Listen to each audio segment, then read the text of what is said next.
Juan, what a journey to this point. You know, all these wins that you strung together, and finally you get your big title shot in this tournament. Just reflect a little bit on what this journey has been like to get to this moment in this fight week. Yeah, you know, I took my time in my career. You know, I never wanted to rush it. I wanted this to be longevity. You know, and I knew with wrestling, there comes different levels, you know. Since I was a kid, started out in Cagua, started out in the more elite kids program, junior high, high school, college. I knew there was levels to different MMA. There was different MMA levels, so that's the route I took. You know, it was a lot of good advice from Cub, TJ, Joe Stevenson, Dwayne Ludwig, my manager Tiki, Paul Herrera, just the guys that have guided and cradled my career. It's shown, you know, and I'm ready for this moment. I'm ready for this time, and I'm super excited.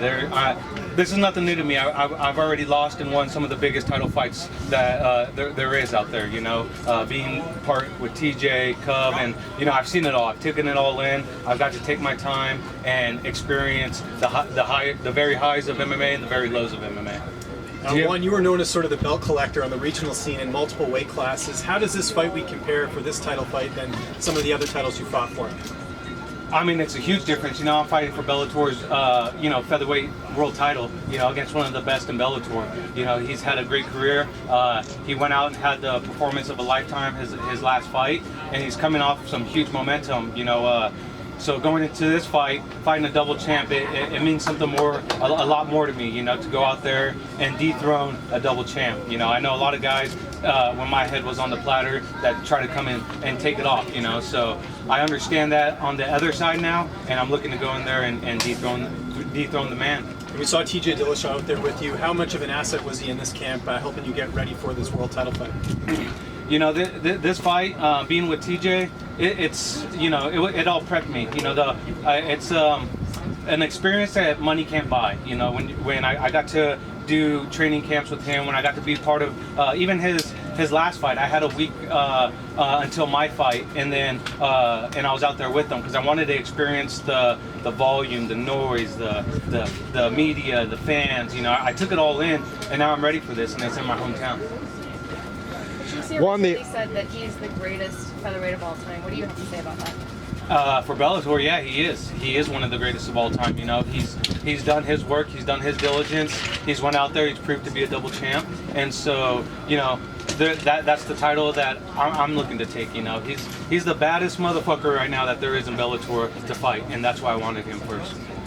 The fight is obviously in a tournament. You win, you get to the draw process. Do you have a strategy for it going in, or is that something you're leaving to your coaches to figure out who would be next? The strategy is to make them quit, right? Make them quit, or you know, get them unconscious. That's the strategy. You know, it's going to be pedal to the metal the whole time, and I'm looking forward to the opportunity. Have you thought at all about the draw after this round, where fighters are going to kind of get to pick their spots? Because you come out of this with the belt, someone could immediately pick a title shot with you.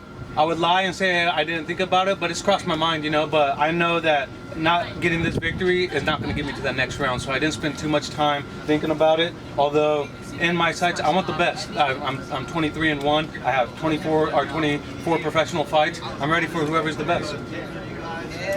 Aside from Patricio, who else in the tournament you think is a threat? I'm sure you're keeping an eye at least on the other commitments. All 16 men. That's why this was a 16-man tournament. You know, yeah. Every one of these guys deserved a title fight, no matter what. You know, and the point of the career, every single fighter deserved a title fight. I was just the only one to call him out and say I want him first round. Is this sort of vindication getting this title shot? Because, like you said, you took the long road to get here, and I think those of us who followed you on the regional scene knew how good you were. But now this is the biggest fight of your career. Do you feel sort of like, hey, I finally made it? Yeah, you know, I knew I was going to make it. I've already envisioned it. I have, you know, thought about it over and over mentally, and just played this moment out. You know, this is the first step into a lot of what you're going to see me do. What was your reaction to seeing the loss by Horiguchi and Ryzen? It was frustrating, but I understand why he didn't want to take the fight with me after that had happened. Did you watch the first 4 fights, and were there any performances that stuck out to you? Oh yeah, I'm a huge fan of this tournament, and so you know, I wouldn't miss any of the fights. You know, especially when I'm backstage, I'm gonna be watching them because I like the matchups. I'm a huge fan of the matchups. These guys have done a great job pairing everyone up to say, oh, I wonder who's gonna win this fight. And you know, I thought all 4 of them had their very own style and stood out each and every fight. I mean, all the finishes and then Campos going in there and just dictating the whole fight. I mean that's the way to start a tournament.